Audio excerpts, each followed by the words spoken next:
This is Lynn Chung. I'm an artist and a therapist and a coach, and I'm doing a little series of videos on artist mindset.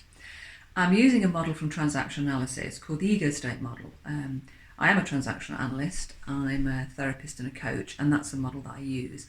And I'm using this particular model because I think it's quite useful, and there's lots of links that we can make across to artistic processes and a way of helping to understand ourselves better as artists.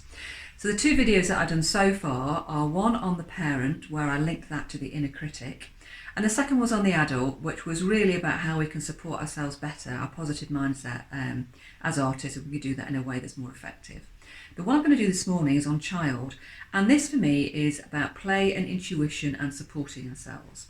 So I'll talk through the model first, and then I'll talk a little bit about intuition, and then I'll talk about how this might be useful for us as artists. So the first thing to look at is the model itself.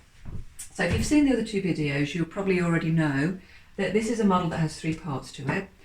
And what the model suggests is that there's a parent part of us, an adult part of us, and a child part of us.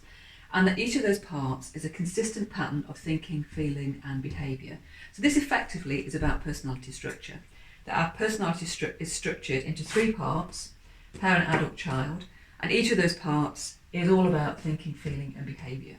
So there's a part that's parental, with thoughts, feelings, and behaviours, a part that's adult, with thoughts, feelings, and behaviours, and a part that's child, with thoughts, feelings, and behaviours.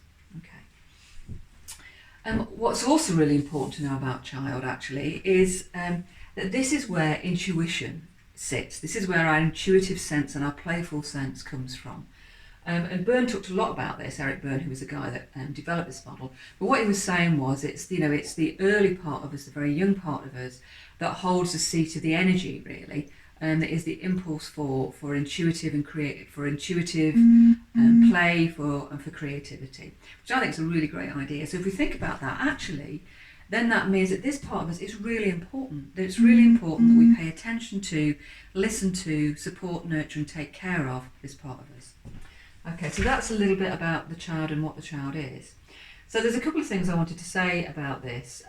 The first one really is to think about how we might find that there's parts of the child that actually, when they get activated, need taking care of because they can, I suppose in some ways, sort of not exactly get in the way, but it can make our experience of being an artist more difficult. So this is where it brings me to an idea, what we call a rubber band, in TA. The idea being that actually there's me now, you can tell I'm an artist, can't you, from this diagram?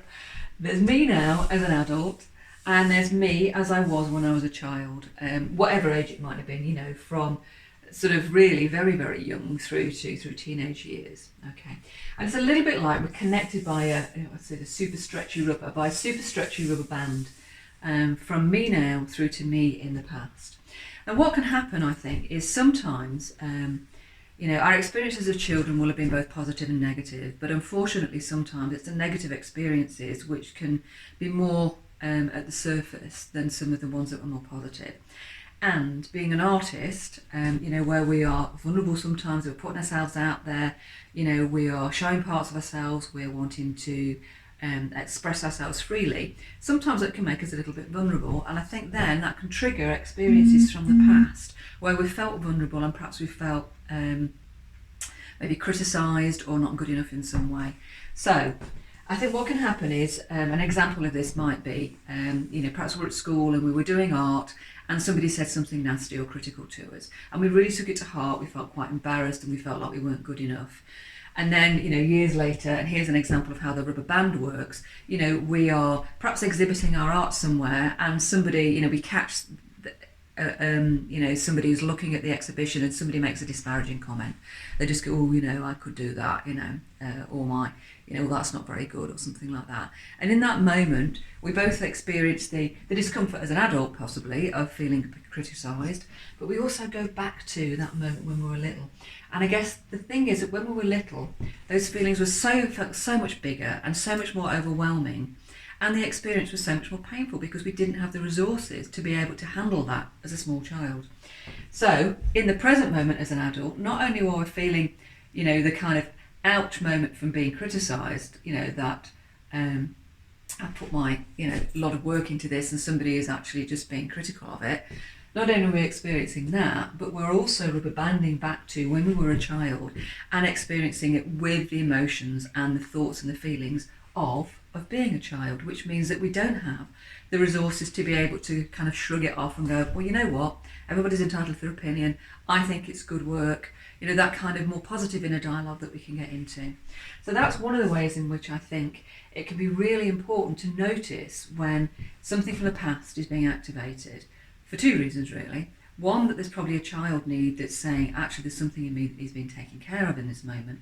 But secondly, to bring it into adult awareness, like I was saying in the video last week, can mean that we can then start to attend to it in a way that's more positive. Okay, so that's a little bit about why actually recognising when we're a child can be useful. Then, if we think about, well, how do we then take care of this part of ourselves? Because this is if this is a seat of our creativity and our intuition, then actually, really supporting this part of ourselves is really useful. So I think the first thing for me is that we listen, is that we really pay attention and listen with awareness to what it is that the child part of us might be telling us. Is this something that we need to attend to? Is there some unresolved experience in the past actually that we perhaps need to revisit and just think about more from an adult perspective, and settle it down. And sometimes this can be where coaching and therapy can be useful for people actually. If there are experiences that are very difficult that won't be settled, and where having a third party to help you with that can be useful. The second bit is that through listening, we then start to perhaps understand what some of our fears and our limiting beliefs and some of the things that have been difficult for us are, and we can perhaps put in a measure of protection to protect the child part of us from some of the negative feelings. That we deal with them more in our adult state than we perhaps then dealing with them in our child state. So protection, I think, is an important factor. What also comes, I think, from listening and understand more what the child is telling us is that we understand what we need to nurture. And actually self-care and nurture of the child part of us, well, of all of us, but particularly the child part of us, is really important, because that's the part of us that needs taking care of, actually, because there is an inner part of us which is still very young and that needs, lots of love and care and attention. Okay. The final bit, I think, is that, if we're saying that the child part of us, in many respects, is a seat of our creativity, our intuition, and all of that creative energy, that actually listening, protecting and nurturing that part of us is really important, but also giving ourselves the freedom to play. For artists, being able to play in a free, intuitive and expressive way is really, for lots of people, it's the heart and the soul actually of their work. So if we can support this part of us actually, then that hopefully is going to free up our energy to be able to play a lot more. We'll be less likely to be spending time locked into unhelpful inner dialogues around why we can't play or why we're not good enough, and actually feel much more free, supported and ready to play. Okay, so that's a few thoughts from me. If you think that's useful and helpful, then do let me know, because it's always great to get some feedback. And if I can help you further actually as well, please do let me know. Okay, so have a great day and I'll catch you again soon. All right, cheers. Bye-bye.